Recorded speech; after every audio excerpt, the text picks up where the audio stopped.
انسان کی زندگی کا مقصد اللہ تعالیٰ کا قرب پانا ہے، اللہ تعالیٰ کو راضی کرنا۔ اب اس ٹارگٹ کو اچیو کرنے کے لیے انسان کو چند چیزوں کی ضرورت ہے، اور ان میں سے بہت اہم یہ ہے کہ انسان فزیکلی، مینٹلی، اسپرچولی فٹ رہے۔ اس لیے آپ صلی اللہ علیہ وسلم نے ارشاد فرمایا، اس مفہوم ہے، فرمایا کہ 5 چیزوں سے پہلے غنیمت جانو، اپنی جوانی کو اپنے بڑھاپے سے پہلے، اپنی صحت کو اپنے مرض سے پہلے، اپنے مالدار ہونے کو اپنی محتاجی سے پہلے، اپنی فراغت کو اپنی مصروفیت سے پہلے، اور اپنی زندگی کو اپنی موت سے پہلے۔ اسی طرح ایک اور روایت میں ہے کہ 2 نعمتیں ایسی ہیں جن کے بارے میں بہت لوگ دھوکے میں پڑے ہوئے ہیں، ایک صحت اور فراغت۔ تو یہ چیزیں جو ہیں انسان کی لیے پری ریکوزٹ کی طرح ہیں کہ انسان اگر فزیکلی، مینٹلی، اسپرچولی فٹ نہ ہو تو ایکسل کرنا اس کے لیے مشکل ہوتا ہے۔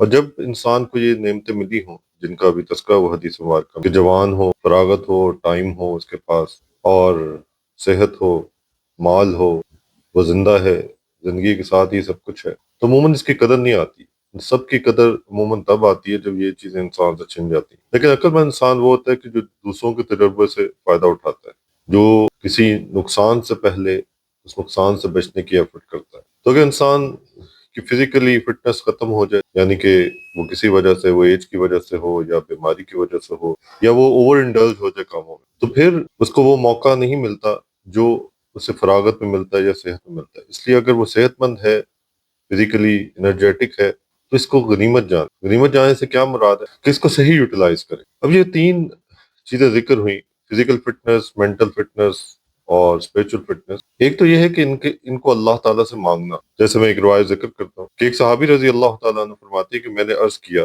یعنی کہ آپ صلی اللہ علیہ وسلم سے، کہ یا رسول اللہ صلی اللہ علیہ وسلم، مجھے ایسی چیزیں بتائیے جو میں اللہ تعالیٰ سے مانگوں۔ تو آپ صلی اللہ علیہ وسلم نے فرمایا تم اللہ سے عافیت مانگو۔ میں کچھ دن ٹھہرا رہا اور پھر دوبارہ آپ صلی اللہ علیہ وسلم کی خدمت میں گیا اور میں نے کہا یا رسول اللہ صلی اللہ علیہ وسلم، مجھے ایسی چیز بتائیے جو میں اللہ تعالیٰ سے مانگوں۔ تو آپ صلی اللہ علیہ وسلم نے مجھ سے کہا، اے عباس رضی اللہ تعالیٰ عنہ، اے رسول اللہ صلی اللہ علیہ وسلم کے چچا، اللہ تعالیٰ سے دنیا اور آخرت میں عافیت مانگا کرو۔ تو ہمیں یہ ورڈز کھایا گیا کہ عافیت مانگو۔ تو ایک تو یہ چیز سکھائی گئی کہ اس کو مانگنا چاہیے، یہ دعا کرنی چاہیے، اور دوسرا ہمیں ایک ورڈ سکھا دیا گیا عافیت کا۔ تو عافیت ہوتی کیا ہے؟ تو عافیت ایزی ورڈ میں وہی ہے جو میں ذکر کیا، فزیکل، مینٹل اور اسپرچل فٹنس، کیونکہ جو بکس میں مینشن ہے وہ بھی ذکر کر دیتا ہوں کہ عافیت کے معنی دین میں فتنہ سے سلامتی، یعنی اسپرچولی انسان ہر فتنے سے محفوظ رہے، اور بدن میں بری بیماریوں، فزیکل فٹنس اور سخت رنج سے نجات۔ تو یہ مینٹل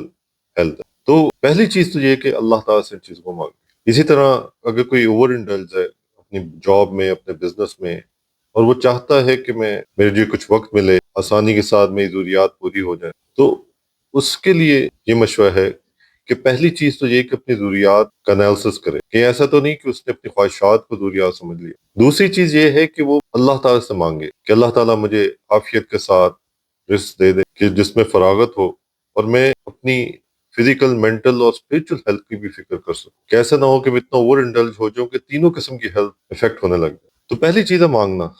دوسری چیز ہوتی ہے کہ ان کے لیے ایفرٹ کرنا، یعنی کہ یہ اٹ سیلف ریکوائرڈ ہے کہ ان کے لیے ایفرٹ کی جائے ان تینوں قسم کی ہیلتھ کے لیے۔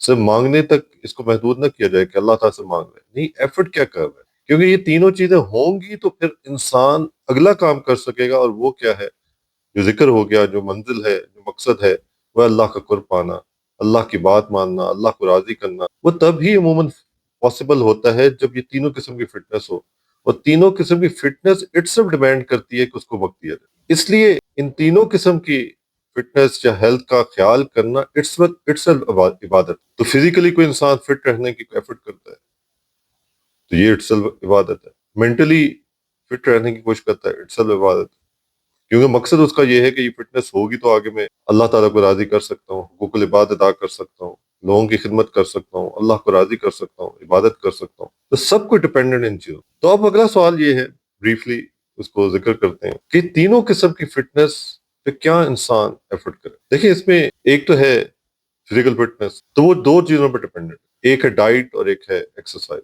تو اب ان دونوں چیزوں پہ ایفرٹ کرنا یہ بھی عبادت بن جاتی ہے اگر اس نیت سے کرے۔ تو اپنی خوراک کا خیال کرنا، اس کو آپشنل لینا کہ بس جو بھی سامنے آیا اس کو کھا لیا، نہیں، بلکہ احتیاط کرنا، محتاط رہنا، اس پہ کچھ ورکنگ کرنا۔ اللہ تعالیٰ نے علم دیا ہے تو اس علم کو استعمال کرتے ہوئے اس کے بارے میں نالج حاصل کرنا کہ کیا چیز میرے صحت کے لیے فائدہ مند ہے، کیا چیز نقصان دہ ہے، تو اس کو پھر امپلیمنٹ کرنا۔ یہ جسم امانت ہے، یہ نہیں کہ انسان جو مرضی کھاتا رہے، بلکہ وہی چیز کھائے جو ہیلدی، اور ان چیزوں کو اوائڈ کرے جو انہیلدی۔ دوسری چیز یہ کہ ایکسرسائز، تو ایکسرسائز کرنا اپنے اوپر واجب سمجھے، مینڈیٹری سمجھے، دینی ایک ذمہ داری سمجھے، خاص طور پہ جب انسان مڈل ایج میں انسان داخل ہو جاتا ہے یا اولڈ ایج میں آتا ہے، تو تب اس کو اپنے اوپر ایک ذمہ داری سمجھے۔ اور یہ روایات میں ملتا ہے کہ آپ صلی اللہ علیہ وسلم اور آپ صلی اللہ علیہ وسلم کے صحابہ کمپینینز جو تھے وہ اس چیز پہ ایفرٹ کرتے تھے کہ فزیکلی فٹ رہے۔ اس میں شامل تھا کہ ایکسرسائز، ایک تو اس وقت کا لائف سٹائل ایسا تھا کہ وہ سیڈنٹری نہیں تھا، کہ انسان بیٹھا نہیں رہتا تھا، تو ہر چیز میں فزیکل ایفرٹ ہوتی تھی، سواریاں ایسی نہیں تھیں، تو اٹ سیلف فزیکل ایفرٹ ہوتی تھی، فزیکلی فٹ رہتا تھا، لیکن وہ اس کے علاوہ بھی ایسی ایکسرسائز کرتے تھے، ورزش کرتے تھے کہ فزیکلی فٹ رہے۔ تو یہ ایک انسان کے اوپر ذمہ داری ہے، اس کو آپشنل نہیں کہ ٹائم ملا تو انسان کر لے گا، نہیں۔ یہی بات آج ذکر ہو رہی ہے کہ ٹائم کو ایسے مینج کرنا ہے کہ تینوں قسم کی ہیلتھ رہے، پھر آگے اس کے اور ایفرٹ شروع ہوگی، کیونکہ تینوں قسم کی ہیلتھ ہوگی تو آگے ایفرٹ ہوگی۔ اگر ایکسرسائز نہیں کر رہا، اس کی وجہ سے ہیلتھ پہ ایشوز آ گئے، تو جواب دہ انسان کیوں ایسا کیا، ڈائٹ صحیح نہیں لی اور اس کو ہیلتھ ایشوز آ گئے تو جواب دہ ہے۔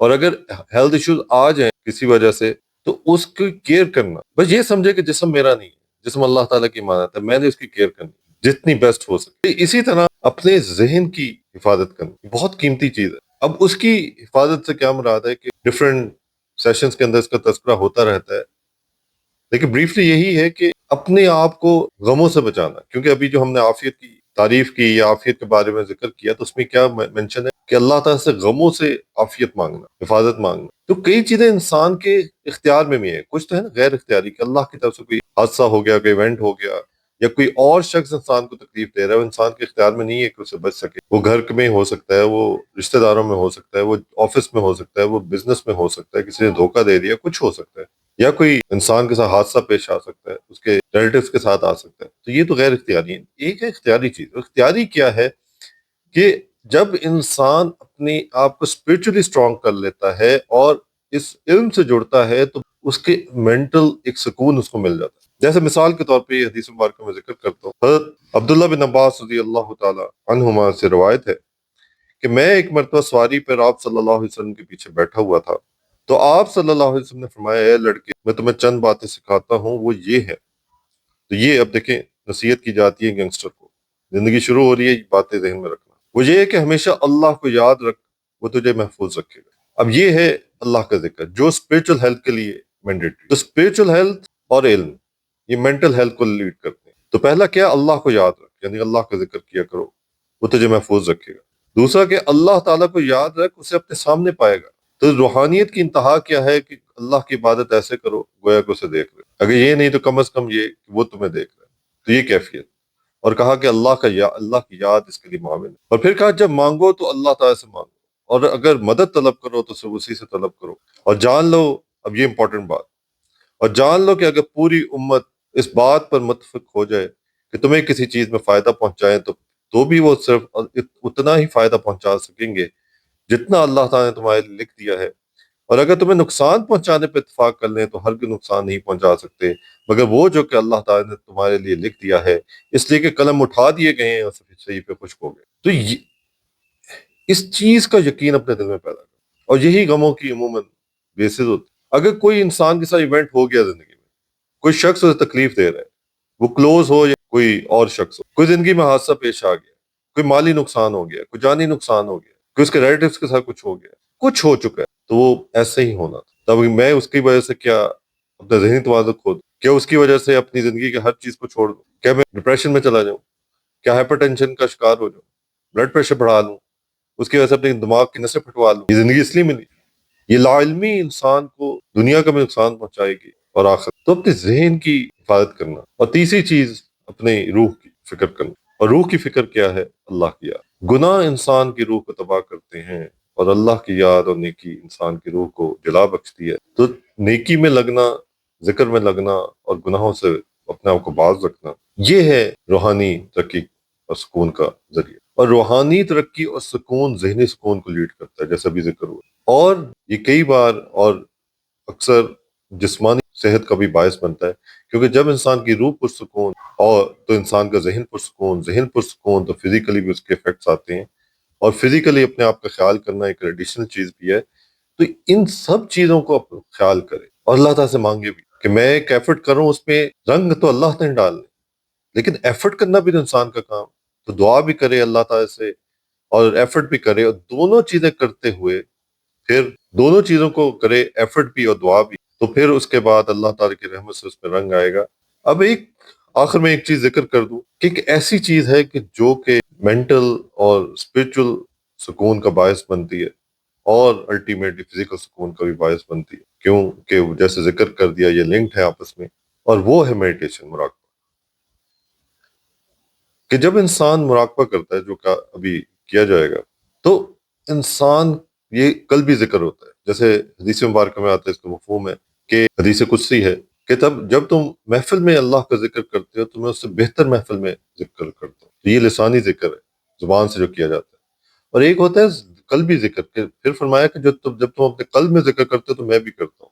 تو قلب کا ایک قلبی ذکر ہوتا ہے اور ایک لسانی ذکر ہوتا ہے، تو یہ قلبی ذکر ہے۔ اب اس سے کیا ہوتا ہے کہ انسان کو جسمانی فائدے ملتے ہیں، کہ جب انسان آنکھیں بند کر کے اپنے قلب میں تصور کرتا ہے کہ میں اللہ کی یاد میں ہوں اور میرا دل اللہ اللہ اللہ کہہ رہا ہے، تو ایک تو مینٹل ہیلتھ ملتی ہے، فوکس انسان کا بنتا ہے، جو ارریلیونٹ تھاٹس آ رہی ہوتی ہیں وہ کم ہونی شروع ہوتی ہے۔ یہ ڈے ون میں شاید نہ ہو، لیکن اوور دا پیریڈ ٹائم، چند دنوں میں، چند ہفتوں میں یہ ایسا ہونا شروع ہو جاتا ہے، یعنی گریجولی ہوتا تو ڈیلی ہے، لیکن اس کے افیکٹس فیل ہونے شروع ہو جاتے ہیں انسان کو۔ تو شروع میں 5 منٹ سے شروع کرے، پھر 6 منٹ، پھر 7 منٹ، تو اس کو کم از کم 15-20 منٹ تک دیکھے جائے تو خود اس کے افیکٹس فیل کرے گا۔ تو ایک تو یہ مینٹل ہیلتھ کے لیے ہیلپ فل، لیکن اس سے بڑھ کے یہ کہ اسپرچل ہیلتھ اس سے ملتی ہے، دل میں اللہ کی یاد بس جاتی ہے۔ جب دل میں اللہ کی یاد بستی ہے تو گناہوں سے بچنا آسان ہوتا ہے، گناہوں سے کراہت آنی شروع ہو جاتی ہے، ایک فیز ایسا بھی آتا ہے۔ تو گناہوں سے بچنا، ذکر کرنا، یہ کیا کس چیز کے انگریڈینٹس ہے؟ اسپرچل ہیلتھ کے۔ اسپرچل ہیلتھ مل گئی، مینٹل ہیلتھ کو لیڈ کرتی ہے، کیونکہ یہ حدیث مبارکہ پہلے بھی سنی ہو شاید، جو آج ذکر کی کہ جو ہونا ہوتا ہے ویسا ہوتا ہے، لیکن اس پہ عمل نصیب ہو جاتا ہے ذکر کی برکت سے۔ ذکر کو اتنا انڈر اسٹیمیٹ نہ کیا کرے۔ انسان کئی بار کہتا ہے کہ سوچتا ہے کہ میں تو کرتا ہوں ذکر، نہیں، جو پرسکرائبڈ ذکر ہونا، کوشش کیا کہ اپنے شیخ رکھے، اس سے پرسکرائبڈ ذکر کیا کرے، اس کے فائدے خود دیکھے گا۔